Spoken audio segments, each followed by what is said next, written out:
Hi, my name is Madison Aten, and I teach 7th and 8th grade math and algebra at Sandy Creek Middle School. Tracking was a big topic that was discussed last year in my school, and it was also the first year that Sandy Creek started a middle school program. So there were a lot of decisions that needed to be made by the teachers and the administrators on basically how we wanted our school to run. One of the decisions we had to make was whether or not we wanted to start tracking our middle school students or not. And during our team meetings, we discussed this, and then we also did some research, and we found that the criteria used to group kids are based on subjective perceptions and fairly narrow issues of intelligence. Tracking leads students to make or take on labels such as slow or fast learners. We associate students' placement with the type of learners they are, and therefore create different expectations for different groups of students. The gap between achievement levels becomes exaggerated over time. It can be detrimental to young adolescents' peer relationships, and also it can be harmful to self-esteem of the low achievers. I also found a researcher that stated that grouping students with different ability levels and having your high learners and your low learners all in one class, that really benefited the students because the high attaining students were most advantaged by the mixed ability grouping because they had opportunities to learn work in a greater depth. And I really agree with this, and I'll kind of touch base on this in a little bit. So after that research and during our team meeting discussion, we decided that no, we did not want to track our students. That wasn't the route we wanted to take. We do, however, have to group our students in 8th grade by ability because of the math classes that are offered. So an 8th grader can either take 8th grade math or algebra. And I just want to be clear that just because they're in these classes as an 8th grader doesn't mean that that's going to be the group of students they're with all the way up until they're a senior. So next year when they go over to the high school, they're going to be mixed back up with all their classmates. They won't be just grouped like that. And there's also many math classes they can take so they can get caught up if they wanted to, or they even can take college math classes. So there's a lot of choices that they can make, and it's basically up to the students on what they want to achieve and what path they want to take. So looking at these two classes in 8th grade, I got a pretty good taste of what tracking would be like if we started tracking our students in 6th grade, and I would be definitely against tracking, starting tracking at that earlier age. Because what I saw between the two classes, I mean, they're both in the same grade level, but between algebra and 8th grade math, there was just a huge difference between the two classes. Algebra consisted of a lot of, your more higher ability learners, but I also did have average learners and some low learners.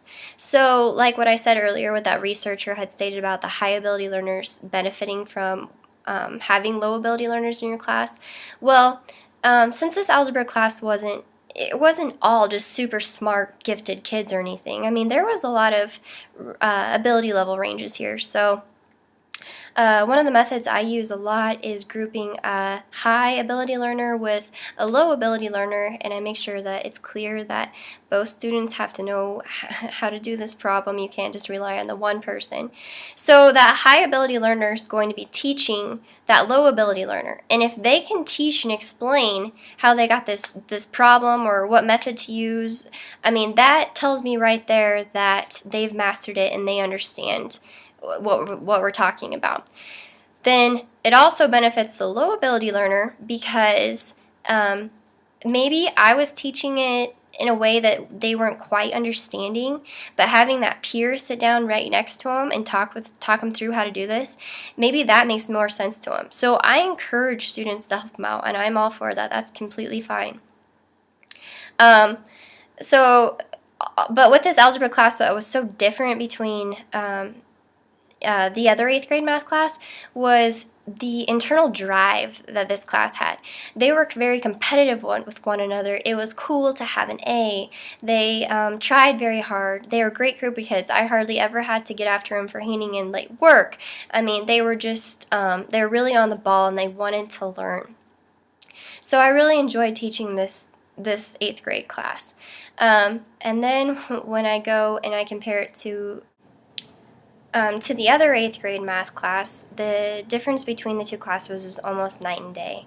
This class consisted of about 7 special needs kids, some average learners, and you got your low learners, and then there were just a couple maybe that were considered maybe a little higher level ability learners. So what I found interesting between the two classes is that algebra class they were so self-motivated and internally driven, and this class they set their expectations for themselves just very low. The few students that did do really well in the class, they were kind of the minority, and they were kind of outcast a little bit from the other class or other students. I don't know if it was because they were making them look bad, but the other students didn't seem really to care how about their performance in the class. And for a teacher, that's really frustrating because I'm trying to keep my expectations high throughout all my classes. So this class was probably my biggest challenge compared to all my other classes that I taught last year.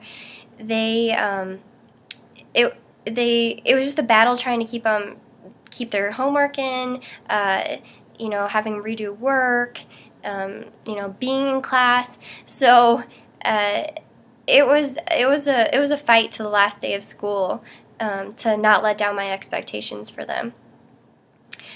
So after seeing the big difference between the two 8th grade classes, there's no way that I would be for starting to group students in 6th and 7th and 8th grade. I mean, I can't even imagine what it would be like if we started grouping that early, with a high ability learners and a low ability learners, and we kept those same groups for those 3 years. There would just be a huge gap between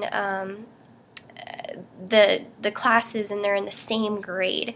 So I'm not for tracking, and our middle school also decided against grouping students by their ability levels.